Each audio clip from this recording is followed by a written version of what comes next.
बोर्डीकर असं म्हणाले की राज्यात आणि केंद्रात आमचे गृहमंत्री आहेत, कमळावर आहे, त्यामुळे विरोधक काही आमच्याशी पंगा घेणार नाहीत आणि त्यांच्या धमक्यांना आम्ही काही घाबरणार नाही. आम्ही कोणाला धमके देतच नाही ना. आमचं ते नेचरच नाही आहे कोणाला धमक्या द्यायचं करायचं. आमचं नेचर हे आहे की कोणी अंगावर आलं तर त्याला शिंगावर घ्यायचं नेचर आहे आमचं. आम्ही कोणाला धमक्या गिमक्या देत नाहीत. आणि तुमचं सरकार असलं तरी आम्हाला तुमच्या सरकारकडून काय देणं घेणं. इथं सरकार आमचं आहे. तुमचं केंद्रात असेल, राज्यात असेल, परभणीत सरकार आमचं हे लक्षात ठेवा.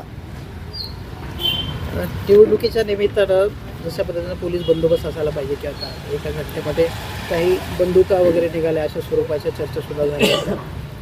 मी ह्या निमित्तानं आपले परभणी जिल्ह्याचे पोलीस अधीक्षक आदरणीय परदेशी साहेबाला ह्या ठिकाणी ह्या गोष्टीवरून सूचना केलेल्या आहे. ह्या परभणी शहरामध्ये जवळजवळ 50 कट्टे आलेले आहेत. बंदुका कट्टे म्हणजे ते बिड्याचे कट्टे समजतात बरं का. बंदुका आलेल्या आहेत आणि त्या बंदुकाचा वापर ह्या निवडणुकीमध्ये होण्याची शक्यता नाकारता येत नाही. पोलीस प्रशासनानं, राज्याच्या गृहमंत्र्यांनी ह्या विषयावर अलर्ट राहावं. मी ह्या ठिकाणी एवढं उजागड बोलतो आहे त्या अर्थी याच्यातलं गांभीर्य समजून घ्यावं. कोणाच्याही जीविताला धोका होऊ नये म्हणून मी बोलतो एक लोकप्रतिनिधी या नात्यानं. मी काही पक्षाचा आरोप म्हणून करत नाही कोणावर.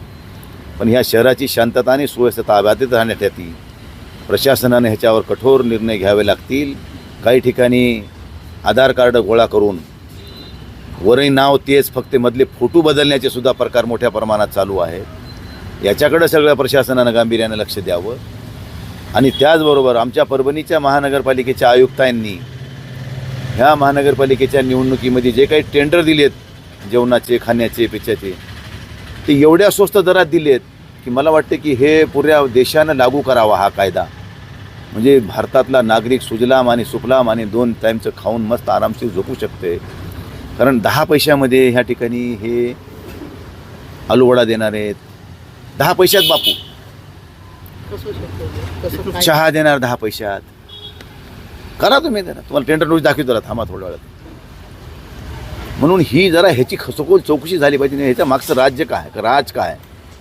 जालन्याच्या कोणीतरी एका जवळच्या माणसाला ह्यांनी काहीतरी त्याच्यामधून ते टेंडर दिले. आता मला म्हणत 10 पैसे रुपयात काय देणार. रुपया भिकारी घेईना त्याच्या आहे ना. हे देणार कुठून सगळं मला.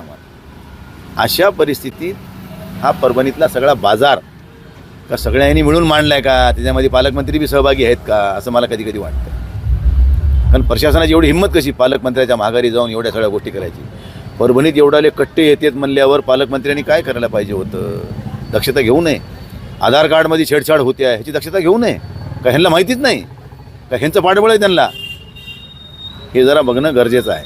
या अगोदरच्या निवडणुकांमध्ये अशा प्रकार कधी घडल्याचं आठवत नाहीये.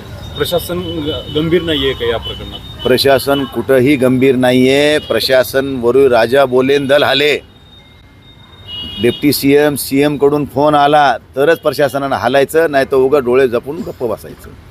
आता तुम्ही बघितलं असाल प्रभाग क्रमांक 4 मध्ये 4 दिवसापूर्वी भांडणं झाले राष्ट्रवादीच्या आणि भाजपच्या उमेदवारामध्ये. त्या ठिकाणी सुद्धा एक कट्टा निघाला पण त्याला बाजूला सारण्याचं काम प्रशासनानं केलं. दोघांच्या भांडणात नुसती नावाला पोलीस स्टेशनला एंट्री घेतली आहे. म्हणजे मला सांगा, एरवी कुठले भांडणं झाल्यावर पोलीस प्रशासन फिर्यादी कोणी तयार होत नसेल तर पोलीस फिर्यादी होतो आणि त्या ठिकाणी दोन्ही पार्ट्याला आणून मध्ये घालतो. पण ह्या ठिकाणी प्रशासनानं त्याला बगल देऊन नुसती NC दाखल करून त्यांना मोकळं केलं आहे. म्हणजे प्रशासन हे पुरेपूर सत्ताधाऱ्याच्या इशाऱ्यावर नाचायला लागले. नाचणाऱ्या बायासुद्धा पैशासाठी नाचतात, पोटासाठी नाचतात. पण हे प्रशासनातले अधिकारी कशासाठी नाचायत मला